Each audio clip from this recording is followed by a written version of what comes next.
Good morning, everybody. Happy Wednesday to you. My name is Tim Harris.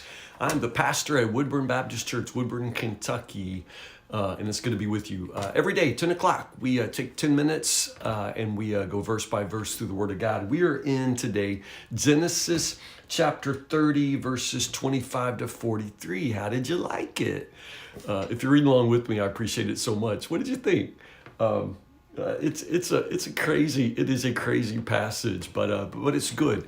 I hope that you see that in certain ways it's parallel to what we read yesterday, even though I know this is so different. Yesterday, it was really about Leah and Rachel, and then the two extras, servant wives, who were, pumping out children and competing, and they were infertile for a while, and the mandrakes and all of that. That first section, what we read yesterday, is really the story of how God is multiplying Jacob's children. And then today, what we're reading is about how God multiplies his flocks. All of this is in God's keeping his promises. Now remember, if as tradition holds, Moses is the author of Genesis, and he writes it, after the Exodus, to help the people of God understand who God is and who they are.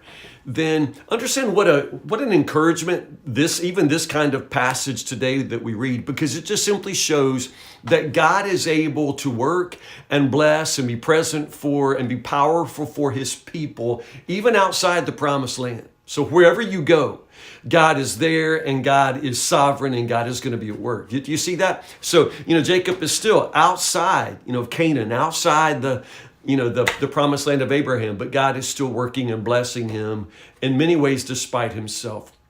So this is the chapter where after we have this multiplication of children, we're going to see Jacob's multiplication of flocks. God is making him a great man, a blessed man, and in many ways like Abraham, a father of many nations. And so here we go. You notice how it begins once more by reiterating the birth of Joseph. It seems like that birth of Joseph is some sort of sign of completion. And I'm not sure exactly what that is, but that birth of Joseph signifies something for Jacob. And so he goes to Laban and says, how hard I've worked for you. His time is up. So how long has he been here? Remember, he worked 7 years for Leah, 7 years for Rachel. So that means 14 years. He was just going to be here a little while, but he's been here 14 years. So Laban and Jacob, remember, they deserve each other, and we're about to see just how much they deserve each other. So Laban says, well, what do I owe you? He kind of that's not what Jacob had said. He just said, let me go. Let me go, let me take my wife and my children and let me just go. Laban says, well, tell me how much I owe you. And then they start negotiating back and forth.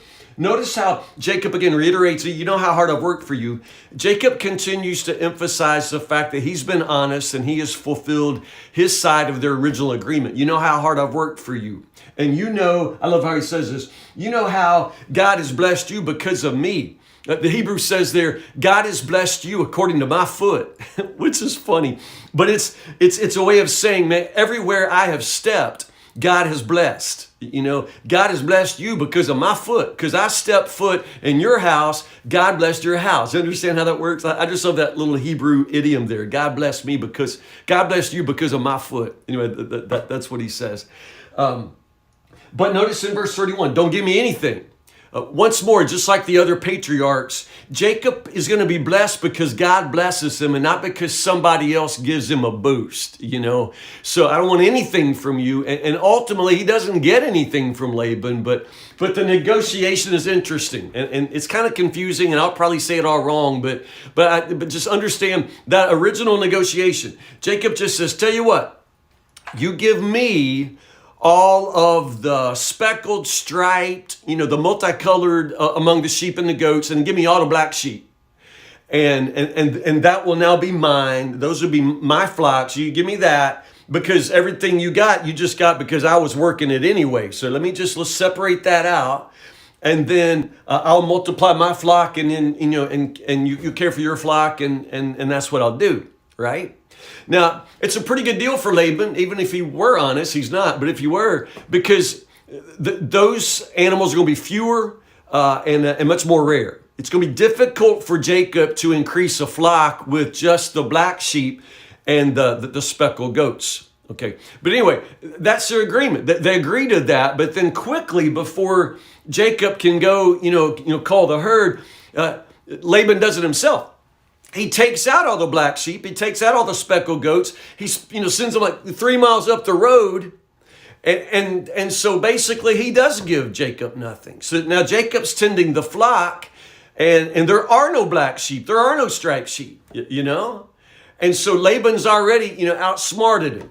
So what's Jacob do? Well, Jacob does something weird. Jacob does this trick with branches where he kind of peels the bark on the branches and then sets it up in the watering trough, or sets it up, so that when the animals are mating, they look at the stripe, the speckled branches, and then they have speckled sheep. Okay. It's kind of superstitious. And you and I both know that's not how biology works. Like if a woman gets pregnant while looking at a pink balloon, she's not going to have a pink baby, but it was that idea that when the animal, whatever they're looking at, when they conceive, then that'll affect the way the animal will appear when it's born. And, now that's insane. That's just crazy, y'all. But it's parallel to, it's similar to yesterday when the women were fighting over the mandrakes. Again, it's superstitious. It's dumb, and it has no effect on anything. And it's just sort of this picture of how, these people that we want to trust God and just believe in God, they continue to sort of have a backup, like God needs help. And despite the fact that Jacob, uses the branches and all that, the fact of the matter is God blesses the flocks. And so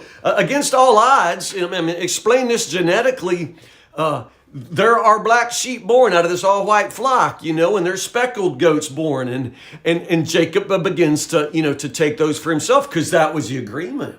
And so by this, he really does seem to have some good instincts when it comes to, to breeding and raising a strong herd. And so what happens over time is that Jacob ends up with a very strong herd of black and striped and spotted, animals. And Laban's herd grows weaker and weaker. You see, that's what happens when Laban, actually removes all of the animals that would have belonged to Jacob. Then Jacob ends up just taking care of Laban's herd, And so Laban's whole plan backfires on him. And God continues to bless Jacob. At the end of this passage, Jacob is very, very wealthy. So this is sort of the chapter where Jacob moves from, pauper to prince. God multiplies his children. God multiplies his flock. But I just want to remind you, God does this despite Jacob. As I say, this chapter has this weird superstition, and I said it yesterday, and I'll say it again today. The Bible reports it, but doesn't support it. In other words, this isn't like to tell you to go out and take mandrakes, to improve your fertility, or, peel some branches. And, this is sort of magical thinking. And it's not really at all how God works. Later, when we get to chapter 31, when Jacob goes back and tells the story about how God blesses him, he's not going to mention, the branches in the watering trough. Deep down, Jacob's going to know that he is blessed because God blesses him. You too are blessed because God will bless you, because he's good, not because you're good or because you're wise or shrewd or anything else. God doesn't even need our help to bless us. And indeed, even if we get in the way, he will continue to bless us because he is just that good. Anyway, that's that. That's that chapter. It's crazy, but it is the way that God worked, and it's the way two, crooked men, try to outsmart each other, and yet God continues to work nonetheless. So tomorrow we'll pick up right there, chapter 31, verses 1 to 21. Jacob is finally going to flee Laban, and it's going to get really, really interesting. This exit is pretty amazing, and I love these stories. So stay with me, stay ahead, stay in the Word, and have a good Wednesday. I will see you all tomorrow, Lord willing.